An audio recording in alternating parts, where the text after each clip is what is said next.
Asistimos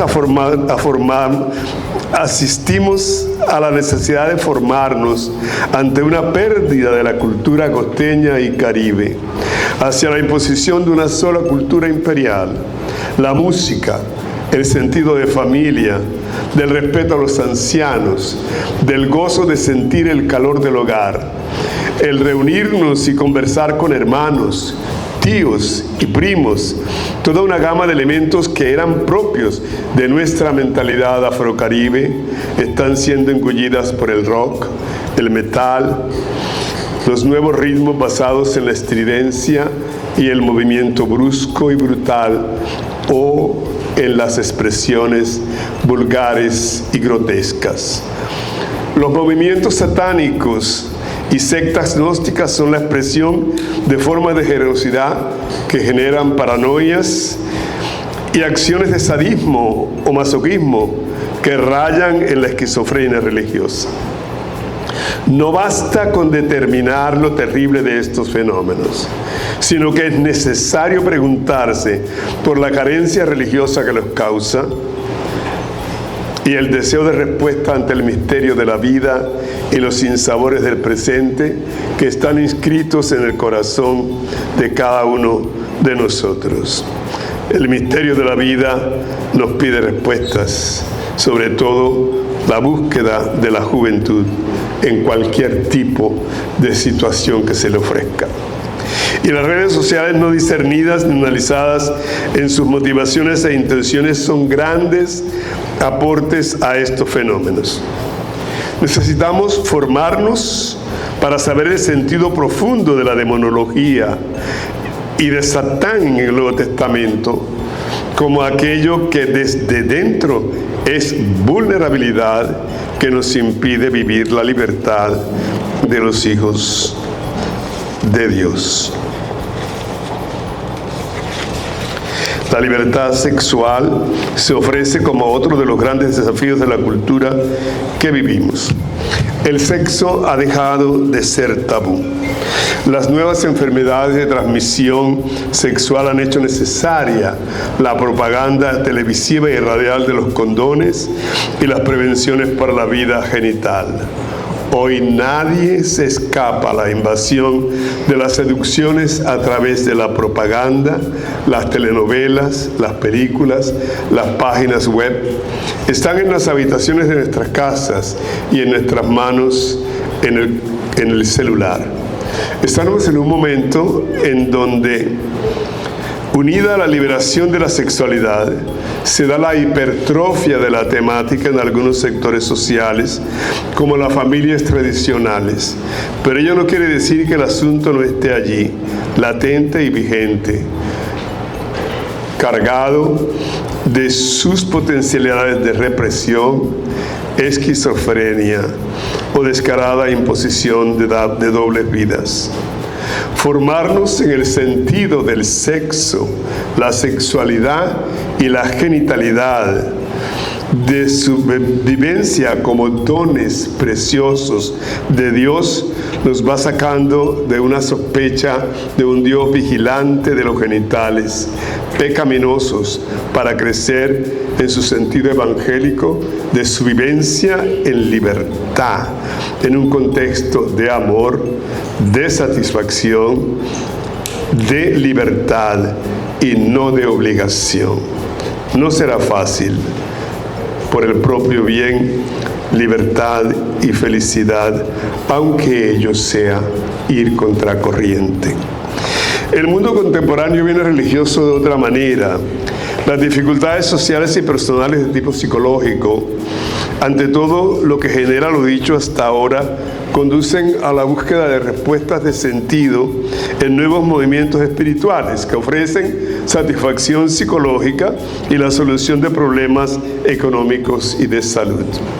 Los fundamentalismos de todo color son pan de cada día.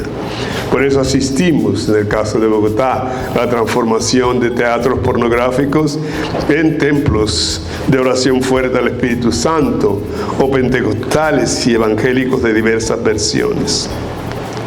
Somos testigos de estadios atiborrados de gentes que levantan las manos y cantan aleluyas, entran en éxtasis de ojos torcidos, disfrutando las predicaciones y quejidos de pastores americanos o brasileros que hablan en lenguas, o militantes de religiones orientales que se rapan la cabeza a la usanza de los gurús. Todo un nuevo mercado religioso que responde de alguna manera a la necesidad de encontrar sentido a la realidad y a la vida.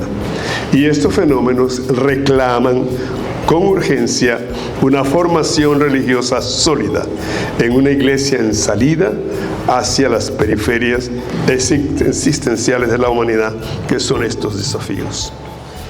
Desafiados por el individualismo que corcome la unidad entre las personas. La respuesta de los primeros cristianos, una vez generada la resurrección, fue constituir comunidades. Y esa es la propuesta de la sinodalidad. Comunidades fundadas en la palabra, en la oración, en la Eucaristía y en el compartir de los bienes. Desafiados a una formación como laicos para la vida en comunidad, para aprender a vivir las diferencias en la unidad, lo que no es fácil, porque la vida comunitaria no es que todos nos hagamos la asociación del mutuo elogio. Tú eres linda, tú eres linda, tú eres bello, todo lo que tú haces lo haces bien, tú nunca te equivocas. La comunidad nos tiene que confrontar, nos tiene que hacer ver lo que en nosotros no va y nos tiene que ayudar a crecer como seres humanos, superando nuestras falencias. Por eso necesitamos formarnos para vivir la vida común. Y concluimos, es evidente que todos estos fenómenos se entrecruzan y tienen consecuencias concomitantes. No podemos hablar de una causa única en estos tiempos, conscientes de la complejidad de la realidad. No nos es fácil convertirnos y cambiar. Toda la vida de un cristiano puede remitirse a la escucha de la expresión del Bautista: se ha cumplido el tiempo, convertíos, el reino de Dios está cerca. Pero es una realidad que nos cuesta la conversión, que no es fácil adecuar nuestras vidas a las exigencias del reino. Y vamos viviendo la experiencia de comunidades que parecen petrificadas en sus normas, ritos, leyes, criterios, o de igual manera en comunidades que van asimilando comportamientos y costumbres, formas de vivir y de gerenciar que se asimilan más a las estructuras corrompidas del país que a un estilo de vida evangélicamente testimoniado. Por ello es necesario que alguien nos predique el Evangelio, que alguien nos convierta, que alguien nos tire del caballo como a Pablo. Porque nuevamente somos insensatos y tardos para comprender las Escrituras como los discípulos de Maús. O vamos en la barca aterrados de miedo, pensando que el Maestro duerme sin escuchar su palabra serena: ánimo, no temas, yo estoy contigo. Tirar las redes al otro lado significa cambiar el rumbo, decidirse a ir creciendo en la fe y en sus compromisos, liberarse de toda esclavitud, una religiosidad falsa, fundada en el boato y en la belleza, incluso que no es estética, sino que puede responder a costumbres rurales de los lugares de donde venimos. Podemos ir descubriendo cada día la esperanza en que por la fuerza del Espíritu, ordenador de todo lo caótico y luz que disipa las oscuridades, se nos pide seguir lanzando las redes al desarrollo de esa capacidad que es un don de Dios para nosotros. Quiere ponerse el círculo Jordan de formación laical. Compasión, ilusión y esperanza. Te seguiremos convocando en la propuesta de construir en la vida que llevamos en el país, que somos pregoneros de la paz, que no es como la da el mundo, sino como la provoca el Dios de la vida y de la esperanza. Su madre bendita, María, la de Nazaret, la del trabajo y de la lucha, no la diosa coronada, porque nunca se vistió de diosa ni fue coronada.